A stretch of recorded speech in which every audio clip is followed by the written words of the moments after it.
नमस्कार, आप देख रहे हैं सुदर्शन न्यूज़। मैं हूं आपके साथ शिवम दत्त मेहता। रात के 9 बजने वाले हैं और समय होने वाला है आपके पसंदीदा शो यानी जनमत का। एकमात्र ऐसा शो जहां आप हर खबर पर पोल के माध्यम से भाग लेते हैं।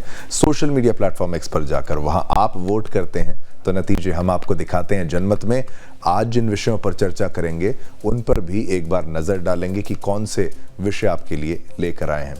अपराध प्रोडक्शन हाउस, हम ऐसा क्यों कह रहे हैं ये आपको बताने के लिए कि भाई योगी आदित्यनाथ जी के द्वारा एक बयान दे दिया गया। उस बयान के बाद बवाल मच चुका है। समाजवादी पार्टी पर सीधा प्रहार किया है योगी आदित्यनाथ जी ने, ये आपको बताएंगे। फिर अगला जो मुद्दा होगा इसके बाद में सपा जो वाला मुद्दा है, ये मुख्य मुद्दा है। इसमें वार पलटवार की जो सिलसिले हैं वो सारे आपको बताएंगे, समझाएंगे कैसे यहाँ तक लेके जाएंगे। मल्लिकार्जुन खड़गे ने क्या कुछ कहा है और योगी आदित्यनाथ की कैसे जो है शब्दों के बाण जो चलाए हैं समाजवादी पार्टी पर, वो भी आपको समझना है। बहुत बेहतरीन आपके लिए हम ये कार्यक्रम में ये पहला मुद्दा जो है लेकर आए हैं। फिर आगे बढ़ेंगे, भगवा से जो है समस्या है क्या, क्योंकि योगी आदित्यनाथ को लेकर एक ऐसा विवादित बयान दे दिया गया है मल्लिकार्जुन खड़गे के द्वारा कि भाई अगर आपको ये सनातनी बनना है, इस तरीके के कपड़े पहनने हैं, ये सब करना है तो आप राजनीति से हट जाओ, दूर चले जाओ। इस तरीके से अगर मल्लिकार्जुन खड़गे कहते हैं तो क्या ये भगवा का अपमान नहीं है, सनातनियों का अपमान नहीं है? इसका विश्लेषण करेंगे और आपसे भी पूछेंगे, ये मुद्दा रहेगा। फिर आगे बढ़ेंगे और बात करेंगे श्रीलंका में रामायण। देखिए, रावण की नगरी में रामायण का गुणगान अगर होता है, उससे पर्यटन के बहाने ही सही, लेकिन राम का नाम अगर लिया जा रहा है तो भारतवासियों को भी, भारत के कुछ ऐसे लोगों को भी सीखना चाहिए कि राम के नाम से ही भलाई है, सभी का कल्याण होगा। फिर आगे बढ़ेंगे और बात करेंगे बच्चियों के खिलाफ कानून।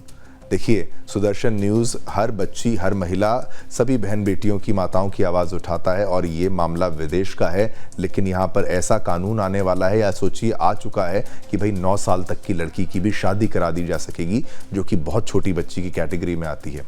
फिर आगे बढ़ेंगे और स्विट्ज़रलैंड में बुर्का बैन। 1 जनवरी से स्विट्ज़रलैंड में अगर बुर्का पहना तो मोटा जुर्माना देना पड़ेगा। तो क्या अब इसको पूरे विश्व में और भारत में खासतौर पर लागू करना चाहिए, नहीं करना चाहिए? ये आपसे हमने प्रश्न भी पूछा है पोल के माध्यम से। चलिए, ये तो आपको हमने ग्राफिक्स के माध्यम से मुद्दे बताए। अब शुरुआत करते हैं पहली बड़ी खबर की। पहले लोकसभा चुनाव में 99 सीटें, फिर उसके बाद हरियाणा में जीत के बड़े बड़े सपने देखने के बाद भी करारी हार का मुंह देखने वाली कांग्रेस पार्टी अवसाद में जा चुकी है। ऐसा कहना हमारा नहीं है, बल्कि बीजेपी के नेताओं का ये कहना है। और ये बात यूं ही बेवजह बाहर नहीं आ रही है, इसके पीछे एक बहुत बड़ी वजह है। दरअसल अब कांग्रेस को योगी आदित्यनाथ के भगवा वस्त्र धारण करने से समस्या हो रही है। देखने में तो ऐसा लग रहा है कि मानो मोदी योगी की हवा, तो क्या कांग्रेस का सबसे बड़ा डर भगवा है?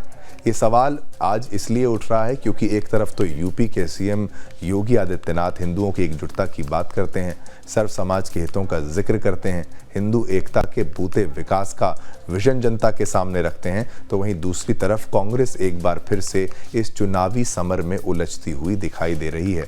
कांग्रेस के राष्ट्रीय अध्यक्ष मल्लिकार्जुन खड़गे ने योगी के मटोगे तो कटोगे वाले बयान पर नई बहस छेड़ दी है। खड़गे आजकल विकास की बात छोड़कर साधु संतों के राजनीति में आने पर सवाल उठा रहे हैं, और केवल सवाल ही नहीं उठा रहे बल्कि इन संतों के ऊपर आरोप लगा रहे हैं कि वो भगवा वस्त्र धारण कर लोगों में भेदभाव फैला रहे हैं। खड़गे के उन्होंने आरोप ये लगाया है कि भगवा वस्त्र पहनने वाले राजनेता जनता को बांटने की बात कर रहे हैं। इसके साथ ही खड़गे का कहना है कि देश को बांटने वाली भी बीजेपी है और लोगों को धर्म युद्ध में काटने वाली भी बीजेपी है। अब खड़गे के इस बयान को लेकर राजनीतिक जो है सियासत जो गलियारा है उसमें जमकर हंगामा है और राजनीतिज्ञ जानकर अपने ही पैरों में कुल्हाड़ी मारने वाला बता रहे हैं। आपको बता दें, याद होगा कि कैसे लोकसभा चुनाव में बीजेपी ने नारा दिया था 4 जून को 400 पार। हालांकि एनडीए ने 400 पार किया या नहीं वह तो बात की बात है, मगर विपक्ष पूरी तरह से इसी में उलझ कर रह गया। लेकिन इस बार योगी आदित्यनाथ ने सभी हिंदुओं से जातियों को छोड़कर, सभी भेदभाव को भूलकर एक होने का आह्वान किया है। क्या प्रतिक्रियाएं हैं वो आपको सुनाते हैं।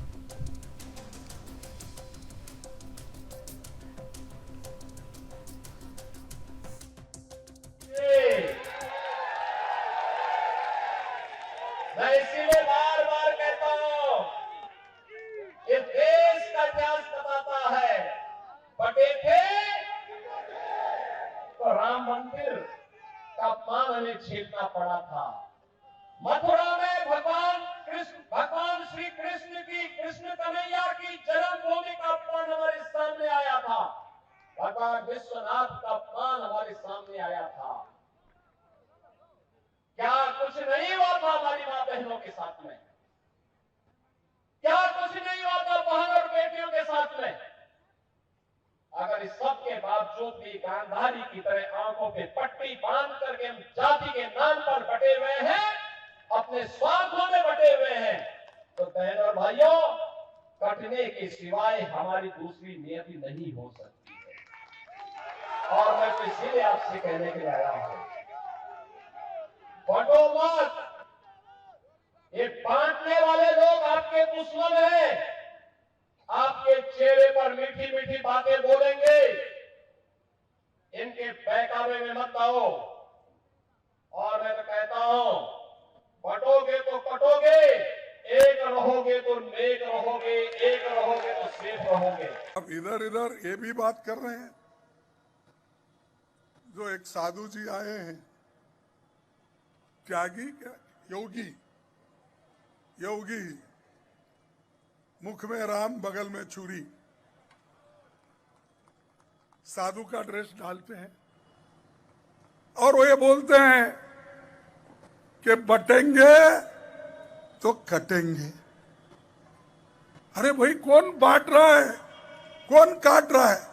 अरे बांटने वाले भी आप ही हो, काटने वाले भी आप ही हो, और झूठ बोलने में आप ही हो। 15 लाख का झूठ बोले, 2 करोड़ नौकरियों का झूठ बोले, किसानों के एमपीएस का झूठ बोले, बच्चों को स्कॉलरशिप देने का झूठ बोले, झूठ के ऊपर झूठ। इसीलिए मैं बोलता हूं, मोदी साहब, आप झूठों के सरदार हो। झारखंड में कांग्रेस के राष्ट्रीय अध्यक्ष जी ने जिस ढंग से साधु महात्माओं के खिलाफ, सनातन संस्कृति के खिलाफ बयानबाजी की है, मैं उसकी घोर निंदा करता हूं। कांग्रेस पार्टी का पुराना इतिहास रहा है कि सनातन संस्कृति को चोट पहुंचाने वालों के खिलाफ, जिस ढंग से मैं कह सकता हूं मुगल आक्रांताओं ने भारत की सनातन व्यवस्था को छिन्न भिन्न करने का असफल प्रयास किया था, फिर भी सनातन धर्म, सनातन संस्कृति आज पूरी दुनिया को दिशा दिखाने का काम कर रही है। कांग्रेस पार्टी को इसके लिए माफी मांगनी चाहिए और इस प्रकार की बयानबाजी को देश की जनता कभी स्वीकार नहीं करेगी। उन्होंने सीएम योगी पे टारगेट करते हुए कहा कि अगर वो सन्यासी हैं तो सफेद कपड़े देखिए सनातन धर्म में साधु सन्यासी क्या पहनेंगे, इसको कांग्रेस पार्टी कैसे परिभाषित कर सकती है, जो भ्रष्टाचार के आकंठ दलदल में डूबी है, तुष्टीकरण की राजनीति में डूबी हुई है, और सनातन धर्म पर जब जब हमले हुए हैं, कांग्रेस पार्टी ने हमेशा ऐसे लोगों को प्रमोट करने का काम किया है। अंग्रेजों की फूट डालो और राज करो की नीति का अनुसरण कर देश को कमजोर किया कांग्रेस पार्टी के लोगों ने। वे साधु संतों पर टिप्पणी करने का अधिकार खो चुके हैं। भारत को एकजुट रखने में साधु संतों की महान परंपरा और उनके त्याग का बड़ा योगदान रहा है। गेरुआ वस्त्र त्याग और बलिदान का प्रतीक है और योगी आदित्यनाथ जी ने इस संन्यास की भावना के साथ प्रदेश की सेवा का संकल्प लिया है। आदरणीय प्रधानमंत्री जी श्री नरेंद्र मोदी जी के मार्गदर्शन और मुख्यमंत्री योगी आदित्यनाथ जी के नेतृत्व में आज उत्तर प्रदेश उत्तम प्रदेश बनकर उभरा है। डबल इंजन सरकार की लोक कल्याणकारी योजनाओं का लाभ बिना किसी भेदभाव समाज के हर तबके को मिल रहा है। चलिए अब आगे बढ़ते हैं, अगले मुद्दे का रुख करते हैं। उत्तर प्रदेश एक ऐसा राज्य है जहां की राजनीति हर प्रदेश से हटकर है। इस राज्य में कभी अपराधियों का बोलबाला होता था, लेकिन आजकल उत्तर प्रदेश में अपराधियों पर लगाम लगाने का काम सूबे के मुखिया योगी आदित्यनाथ ने किया है। और यही वजह है कि प्रदेश की अभी की सरकार और पुरानी सरकार कानून व्यवस्था को लेकर आमने सामने आती रहती है। अक्सर समाजवादी पार्टी पर माफिया को संरक्षण देने का आरोप लगता रहता है और अब प्रदेश में 9 सीटों पर चल रहे उपचुनाव में योगी आदित्यनाथ ने समाजवादी पार्टी पर ऐसा हमला बोला है कि खुद अखिलेश यादव तक सख्ते में आ गए हैं। योगी आदित्यनाथ ने प्रयागराज के फूलपुर में चुनावी सभा को संबोधित करते हुए अखिलेश यादव और सपा पर हमला बोलते हुए कहा कि समाजवादी पार्टी गुंडों का प्रोडक्शन हाउस है और अखिलेश यादव उसके सीईओ हैं। जबकि शिवपाल यादव ट्रेनिंग देने का काम करते हैं। और इसी बयान के बाद राजनीतिक घमासान मचा हुआ है। अखिलेश ने तो ये भविष्यवाणी तक कर दी है कि महाराष्ट्र चुनाव के बाद बीजेपी योगी आदित्यनाथ को मुख्यमंत्री पद से हटाने वाली है। तो क्या कुछ चल रहा है चुनावी घमासान के बीच, इस रिपोर्ट में देखिए ताकि आप इसको बेहतर समझ पाएंगे। उत्तर प्रदेश के मुख्यमंत्री योगी आदित्यनाथ ने विधानसभा उपचुनाव के प्रचार के दौरान समाजवादी पार्टी और उसके प्रमुख अखिलेश यादव पर बड़ा हमला बोला। इस दौरान सीएम योगी आदित्यनाथ ने प्रयागराज के फूलपुर विधानसभा क्षेत्र में आयोजित सभा में कहा कि समाजवादी पार्टी माफिया और अपराधियों को पालने का प्रोडक्शन हाउस बन गई है, जहां से दुर्दांत अपराधी, दुर्दांत माफिया और दुर्दांत दुष्कर्मी पैदा होते हैं और इसके सीईओ अखिलेश यादव हैं, जबकि ट्रेनिंग देने का काम शिवपाल यादव करते हैं। इस दौरान मुख्यमंत्री योगी आदित्यनाथ ने समाजवादी पार्टी पर निशाना साधते हुए कहा कि उत्तर प्रदेश कभी गुंडागर्दी और अपराधिता के लिए जाना जाता था।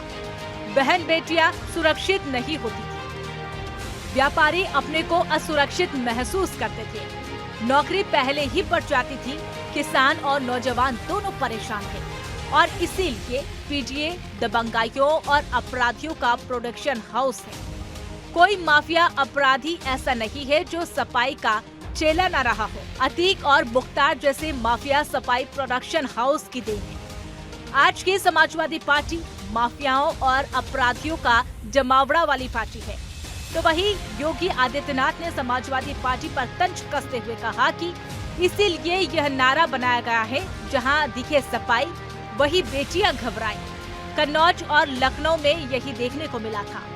समाजवादी पार्टी का मतलब हर माफिया और अपराधियों का प्रोडक्शन हाउस है। हर माफिया और अपराधी इसी प्रोडक्शन हाउस से निकले हैं। देख सफाई बिटिया घबराई, ये समाजवादी पार्टी अब यह तो एक प्रोडक्शन हाउस बन गया है। माफिया और अपराधियों को पालने का प्रोडक्शन हाउस है ये, यानी जहां पर हर दुर्दांत अपराधी, हर दुर्दांत माफिया, हर दुर्दांत दुष्कर्मी जहां से पैदा होता है और इसके सीईओ अखिलेश यादव हैं। योगी आदित्यनाथ के इस बयान के बाद समाजवादी पार्टी में भी हलचल मची हुई है और अखिलेश यादव ने तो योगी आदित्यनाथ को सीएम पद से हटाने तक की भविष्यवाणी कर दी। अखिलेश यादव का भी बयान एकदम उसी तरह से आया जैसे बयान 21 दिन के लिए जेल से बाहर आने के बाद दिल्ली के तत्कालीन मुख्यमंत्री अरविंद केजरीवाल ने किया था। उसी समय केजरीवाल ने भविष्यवाणी की थी कि चुनाव के बाद योगी आदित्यनाथ को सीएम पद से हटा दिया जाएगा और अब अखिलेश यादव भी योगी आदित्यनाथ के गुंडागर्दी की फैक्ट्री वाला बयान आने के बाद योगी को हटाने की भविष्यवाणी कर रहे हैं। दरअसल कुंदरकी में चुनाव प्रचार के दौरान अखिलेश यादव ने कहा कि सीएम योगी दिल्ली गए थे और चाहते थे कि अपना सब कुछ बनवा ले, लेकिन अपना कुछ नहीं बन पाया। सब कुछ कार्यवाहक चल रहा है। सरकार का सबसे बड़ा पुलिस अधिकारी यानी डीजीपी तक कार्यवाहक है और वो भी परमानेंट नहीं बन पा रही हैं, क्योंकि दिल्ली सोच रहा है कि अब इनको कुर्सी से हटाए। समाजवादी पार्टी के सुप्रीमो ने बड़ा दावा किया है कि महाराष्ट्र में बीजेपी हारेगी और यूपी की कुर्सी छीन ली जाएगी। प्रदेश के पूर्व मुख्यमंत्री बोले कि इनकी कुर्सी तभी चली गई होती जब इन्हें लगा कि नजूल की जमीन मुसलमान भाइयों की जमीन है। जब सब विधायक इकट्ठे हुए और कहा कि कुर्सी छीन लेंगे, तब वह डर गए और कानून को वापस ले लिया। अखिलेश यादव के इस बयान से उनकी खींच तो साफ नजर आती ही है और नाराजगी दिखेगी भी क्यों ना। आखिरकार समाजवादी पार्टी की सच्चाई योगी आदित्यनाथ ने जनता के सामने जो खोल रखी है, यह बात कोई नई नहीं है कि सपा पर गुंडे बदमाशों को संरक्षण देने का आरोप है। इससे पहले भी समाजवादी पार्टी ने ही हिस्ट्री शीटरों और बाहुबलियों को अपनी पार्टी से टिकट देकर लोकसभा और विधानसभा जैसे सदनों में पहुंचाया है। फिर चाहे वो अतीक अहमद जैसा कुख्यात गैंगस्टर हो या फिर माफिया मुख्तार अंसारी ही क्यों न हो। इन सब के अलावा सपा के सबसे बड़े नेताओं में शुमार आजम खान पर भी मुकदमों की कमी नहीं थी और इन्हीं मुकदमों की वजह से सत्ता परिवर्तन होते ही आजम खान को परिवार सहित जेल की हवा खानी पड़ी थी। ऐसे में योगी आदित्यनाथ का सपा को अपराधियों का प्रोडक्शन हाउस कहना कोई बड़ी चौंकाने वाली बात नहीं है। लेकिन अपने इस बयान से यूपी के मुखिया ने एक बार फिर साफ कर दिया कि यूपी में केवल कानून का राज चलेगा। Bureau report, Sudarshan news. चलिए, खबर आपने सुनी, लेकिन जनमत में आप अपना जो उत्तर हमेशा देते हैं, हमारे सोशल मीडिया प्लेटफॉर्म एक्स पर जाकर वोट करते हैं, तो हमने आपसे जो प्रश्न पूछा उसका उत्तर आपने क्या दिया, ये आप देखिए। क्या सपा अपराधियों का प्रोडक्शन हाउस है? 95% लोगों ने कहा हाँ, 5% लोगों ने कहा ना। बहुमत ये मानता है, योगी के बयान से बहुमत सहमत है।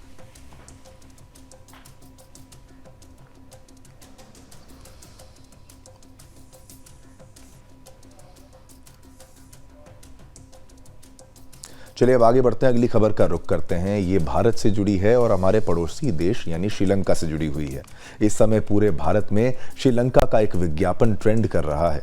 उस विज्ञापन को जारी किया है एक एयरलाइन कंपनी ने। लेकिन एयरलाइन का ये विज्ञापन इतना चर्चा में क्यों है, आइए जानते हैं इस रिपोर्ट के माध्यम से। पहले हमारी रिपोर्ट देखेंगे तब आप समझेंगे। पड़ोसी देश होने के नाते उसकी मदद की थी, लेकिन फिर भी देश की हालत में कोई सुधार नहीं हुआ। इसके बाद वहां की सरकार ने पर्यटन को फिर से बढ़ावा देने के लिए कई उपाय निकाले और श्रीलंकाई क्रिकेटर सनत जयसूर्या को टूरिज्म का ब्रांड एम्बेसडर घोषित कर दिया। इसके बाद उन्होंने कहा था कि उनका देश अब रामायण से जुड़ी जगहों को प्रमोट करेगा ताकि भारतीय पर्यटकों का ध्यान आकर्षित किया जा सके। श्रीलंका इन दिनों भारी आर्थिक संकट से गुजर रहा है। इसके साथ ही इस देश से रामायण का गहरा नाता है। श्रीलंका की अर्थव्यवस्था बड़े पैमाने पर टूरिज्म पर निर्भर है, मगर आर्थिक संकट के चलते टूरिज्म भी चौपट हो चुका है। इसके बाद अब एक बार फिर से श्रीलंका अपने पर्यटक स्थलों तक लोगों को लाने के लिए नए उपाय कर रहा है। उनमें से एक उपाय ये वीडियो एड है। एक तरफ जहां श्रीलंका श्री सीताराम जी से जुड़े स्थलों को सजा संवार रहा है और उसे पर्यटन के लिए प्रमोट कर रहा है, तो वहीं दूसरी तरफ हमारे देश भारत में भी कुछ भारत विरोधी, श्री राम और सनातन विरोधी राम जी का विरोध करते हैं और उनकी जीवन यात्रा पर भी सवाल खड़े कर देते हैं और कहते हैं कि राम तो काल्पनिक है।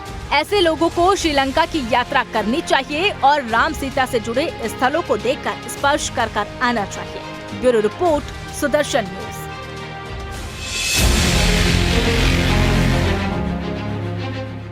तो देखिए, श्रीलंका ने ये खुद मान लिया है इस ऐड के जरिए कि भाई रामायण में जो कुछ भी था वो कुछ भी काल्पनिक नहीं था, हर एक जगह है। तो एक दादी माँ और एक उसके पोते के बीच में जो बातचीत होती है, ये ऐड जो है, इसीलिए हमने इसको खबर के रूप में आपके सामने रखा। हमारे लिए तो ये ऐड नहीं है, लेकिन ये खबर बहुत महत्वपूर्ण है कि केवल श्रीलंका ही नहीं, भारत में भी, क्योंकि राम राज्य युवा यात्रा जब हमारे द्वारा जो निकाली गई थी सुदर्शन न्यूज की टीम के द्वारा, प्रदोष चौहान जी द्वारा, तो हमने हर उस स्थान को चिन्हित करते हुए बताया था कि प्रभु श्री राम कहाँ होते हुए गए। लेकिन ये सराहनीय कदम है श्रीलंका की सरकार का, वहां की एयरलाइंस का।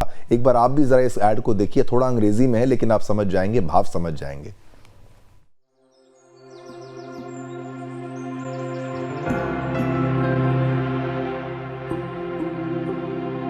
And now, beta, Lord Rama has to rescue Sita from Lanka. What's Lanka, Daddy? Lanka was Ravana's kingdom. Is it a real place, Daddy? Yes, of course, beta. All the places in the Ramayana are real.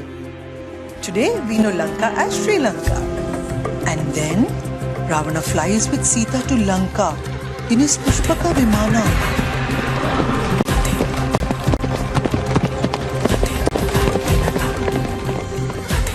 Where did Ravana keep Sita, Daddy? He first kept her hidden in a cave.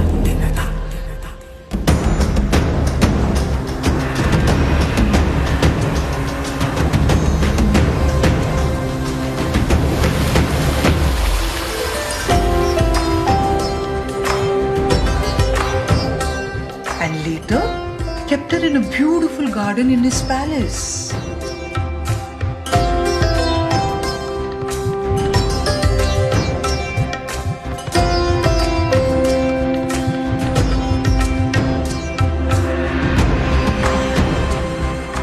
How did Lord Rama know where Sita was? Hanuman flew to Lanka and found her in Ravana's palace.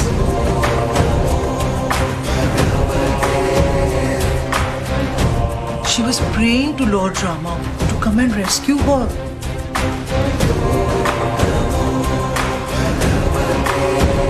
But didn't Ravana's people catch Hanuman? Yes, they caught him and tied him up and set his tail on fire.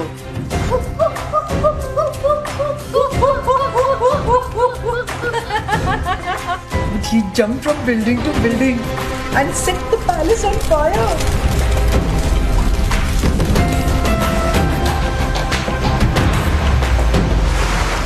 How did Lord Rama reach Lanka? Did he also fly, Daddy? No, beta. Hanuman and his army of monkeys and bears built a bridge from India to Lanka with rocks, boulders and trees. Oh, is the bridge still standing? Yes, you can see it even today. It is called the Ram Setu Bridge.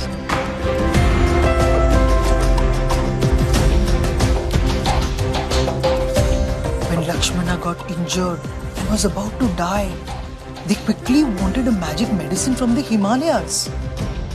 When Hanuman reached the Himalayas, he didn't know which plant to get.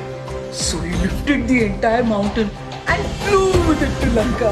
Oh! On the way, तो आपने देखा जैसे वो दादी अम्मा बच्चे को बता रही थी कैसे हनुमान जी ने क्या कुछ कहा, माँ सीता किस गुफा में थी, हर वो जगह श्रीलंका में उपलब्ध है, मौजूद है। इसीलिए आपके लिए खबर जो है हम लेकर आए थे। और हमारी भी यात्रा जो राम राज्य युवा यात्रा थी वो श्रीलंका में भी गए थे, अशोक वाटिका में भी गए थे और वो स्थान अब भी मौजूद हैं। तो सनातन एक ऐसा धर्म है, धर्म केवल सनातन ही है, दोबारा मैं दोहराऊंगा, जहाँ पर हर वो स्थान मौजूद है इस पूरी धरती में। और प्रभु श्री राम कहाँ चले हैं, कहाँ से होकर गुजरे हैं, वो सारे स्थान इस वक्त भी मौजूद हैं। ऐसे ऐसे मंदिर हैं दिव्य भव्य अलौकिक जिसको आप देखते ही उनकी छवि बनती है और प्रभु श्री राम की याद आएगी और भक्ति में आप भी लीन हो जाएंगे। इसलिए सनातन के लिए ये खबर हमने आपको दिखाई। चलिए, इस खबर पर हमने पोल के माध्यम से आपसे एक प्रश्न भी पूछा था, वो प्रश्न भी आपको बता दें। क्या श्रीलंका जानती है श्री राम का महत्व? अब जान गई है क्या श्री राम का महत्व? क्योंकि खाली पर्यटन के नाम पर ही सही, लेकिन पहचान तो गई। 98% लोगों ने कहा हाँ और 2% लोगों ने कहा ना।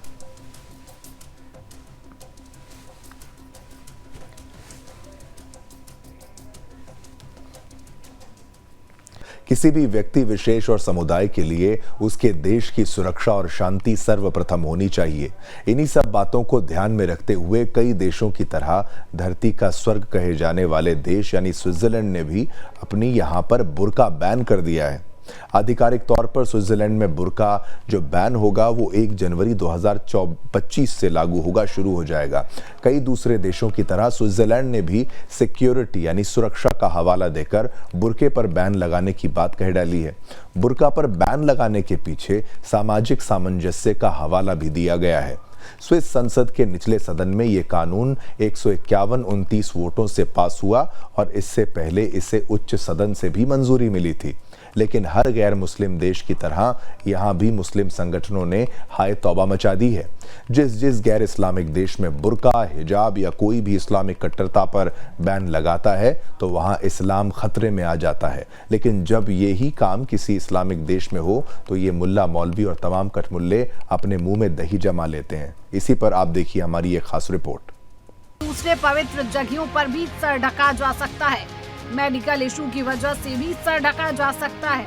इसके अलावा ज्यादा गर्मी या सर्दी की जगह से चेहरा और सर ढका जा सकता है। पारंपरिक रीति रिवाज और आर्ट प्रोग्राम में भी सर और चेहरे को ढका जा सकता है। सार्वजनिक सभाओं या विरोध प्रदर्शन के दौरान सर चेहरा ढकने की आजादी है। इतनी रात के बाद भी मुस्लिम संगठनों द्वारा आलोचना का सामना करना पड़ रहा है। ये तो सोचने वाली बात है कि क्यों किसी इस्लामिक देश में बने कानून पर विरोध नहीं होता। ग्राफिक्स के माध्यम से आपसे जो जानकारी साझा की है वो भी आपको दिखा देते हैं। कौन से देश में बुर्का बैन है, कहां पर नहीं है, ये भी आपके लिए जानना जरूरी है। तो देखिए, देश में बुर्का बैन स्विट्जरलैंड अब हो गया है और फिर कहां पर ट्यूनीशिया में यहाँ पर बैन है, यहाँ से बैन पहले से ही है। और बताते हैं आपको, ट्यूनीशिया के बाद फिर ऑस्ट्रिया, यहाँ पर भी बुर्का बैन है, ये भी आपको बता देते हैं, ये भी जान लीजिए। फिर डेनमार्क है, डेनमार्क में भी बुर्का बैन है। और उसके बाद डेनमार्क के साथ साथ फ्रांस की बात करेंगे तो फ्रांस में भी डेनमार्क के बाद फ्रांस में भी बुर्का बैन है, तो ये वो देश हैं जहां पर बुर्का ऑलरेडी बैन है। फिर बेल्जियम, इसके बाद बेल्जियम में भी बुर्का बैन है, यहाँ बेल्जियम में बैन है। फिर तजाकिस्तान में भी बैन है। तो ये वो देश हैं जहाँ पर बुर्का बैन चल रहा है, बेल्जियम, तजाकिस्तान। और ये देखिए, ये सुन के भी समझ में आता है मुस्लिम देश के रूप में इनको आप समझ सकते हैं, लेकिन बेल्जियम के बाद तजाकिस्तान, उज़्बेकिस्तान, फिर बल्गेरिया, उज़्बेकिस्तान में भी बैन है। तो आप सोचिए, जहाँ पर इनका ऑलरेडी बैन है यहाँ पर कोई हो हल्ला नहीं है। बल्गेरिया में बैन है, बुल्गारिया में बैन। उसके बाद फिर आगे बढ़ते हुए आपको बताएं और भी देश हैं, कम देश नहीं है। कैमरून में भी है बुर्के पर बैन, और उसी के साथ साथ फिर आगे बढ़ते हुए आपको बताएं चाड पर भी बैन है, और रिपब्लिक ऑफ शिकागो, चाड के बाद रिपब्लिक ऑफ शिकागो पर भी जो है बुर्के पर बैन लगा हुआ है। और ऐसे ही करते हुए शिकागो से लेकर और फिर गाबोन, नीदरलैंड, चीन, मोरक्को, श्रीलंका।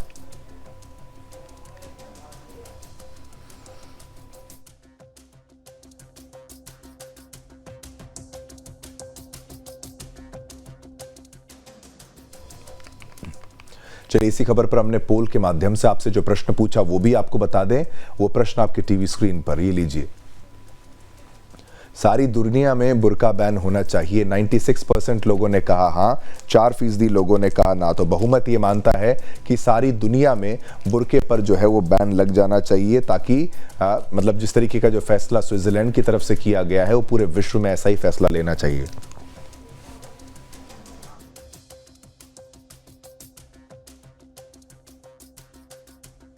अब आगे बढ़ते हैं, दूसरी खबर का रुख करते हैं। बात अब इराक की करेंगे। इराक ने एक ऐसा कानून बनाने की तैयारी कर ली है जिसकी वजह से इस मुस्लिम देश की पूरी दुनिया में फजीहत हो रही है। अपने इस कदम से इराक ने अपने ही देश को सैकड़ों साल पुराना जो है ढांचे में फिट करने की तैयारी कर ली है। दरअसल इराक की सरकार निकाह कानून में एक महत्वपूर्ण संशोधन करने की योजना बना रही है, जिसके तहत लड़कियों की शादी की कानूनी उम्र को 9 साल तक कम किया जाएगा। सोचिए, 9 साल की बच्ची की शादी हो जाएगी। ये प्रस्ताव इराकी संसद में चर्चा के लिए प्रस्तुत किया गया, और यदि इसे पारित किया जाता है तो पुरुषों को 9 साल की उम्र तक की लड़कियों से विवाह निकाह करने की अनुमति मिलेगी। ये कदम इराक के व्यक्तिगत स्थिति कानून को पलटने का एक प्रयास है, जिसे कानून 188, कानून 188 के रूप में जाना जाता है, और जिससे महिलाओं के अधिकार आदि देने की बात है। इस कानून को 1959 में लागू किया गया था। इसे मध्य पूर्व में सबसे प्रगतिशील कानूनों में से एक माना जाता है, क्योंकि ये सभी धार्मिक समुदायों के लिए समान नियम लागू करता था। हालांकि अब इराकी सरकार ने इस कानून में संशोधन करने का प्रस्ताव रखा है। बता दें कि इराक अपने कानून में ये संशोधन उस समय कर रहा है जब इराक में पहले से ही उच्च बाल विवाह की दर चर्चा में रहती है। वहां जाना विशेष रूप से गरीब और अति रूढ़िवादी शिया समुदायों के लोगों में आम है, और बताया जाता है कि वर्तमान में लगभग 28% इराकी लड़कियों की शादी 18 वर्ष से पहले हो जाती है। अब प्रस्तावित बदलावों का उद्देश्य इस्लामी शरिया कानून की सख्त व्याख्या के अनुरूप बताया जा रहा है, जिसमें कहा गया है कि यह युवा लड़कियों को अनैतिक संबंधों से बचाने के लिए आवश्यक है। इस प्रस्ताव को लेकर दुनिया भर में इराक की आलोचना होने लगी है। साथ ही ये महिलाओं की कानूनी सुरक्षा को लेकर भी चिंताएं बढ़ा रहा है। कुछ लोग का तो ये मानना है कि ये कदम धार्मिक अधिकार को मजबूत करने का और सत्ता पर पकड़ मजबूत करने की व्यापक राजनीतिक रणनीति का हिस्सा है, जबकि इससे देश में लैंगिक समानता कमजोर होगी और सांप्रदायिक विभाजन बढ़ेगा। इस प्रस्ताव के पीछे इराक की सरकार की मंशा चाहे जो भी रही हो, लेकिन अगर ये कानून लागू हुआ तो महिलाओं के साथ दुर्व्यवहार को बढ़ावा देगा और उन्हें ज्यादा कमजोर बनाएगा। साथ ही ये दशकों की सामाजिक प्रगति को नकारात्मक तौर पर प्रभावित करके देश को पीछे ढकेल सकता है। ऐसे में इराक के अंदर महिलाओं के केवल भोगविलास की वस्तु से ज्यादा कुछ नहीं समझा जाएगा, और यही वजह है कि दुनिया भर के तमाम सामाजिक संगठन इस प्रस्ताव का विरोध कर रहे हैं।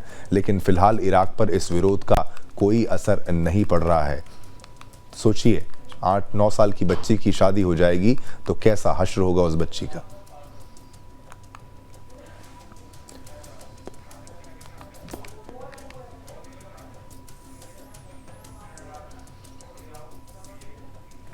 इसी खबर पर हमने पोल के माध्यम से आपसे एक प्रश्न पूछा था, वो आपके टेलीविजन स्क्रीन पर कुछ ही पलों में, कि भाई अब ये कानून आ गया सामने तो क्या सेक्युलर ब्रिगेड इसका विरोध करेगा या नहीं करेगा। लीजिए आपके टेलीविजन स्क्रीन पर, क्या इराक का कानून महिला विरोधी है?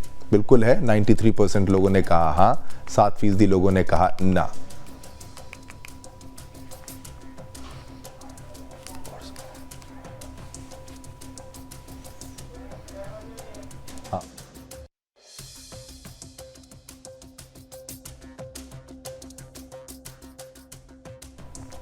चलिए इसी के साथ आज्ञा दीजिए। आज समय इतनी अनुमति देता है आपके साथ संवाद करने की। कल फिर मिलेंगे, नए मुद्दे होंगे, नए बातों के साथ, नई खबरों के साथ। तब तक के लिए मेरी और मेरी पूरी टीम की तरफ से आप सभी को जय हिंद, जय भारत, जय हिंदुस्तान।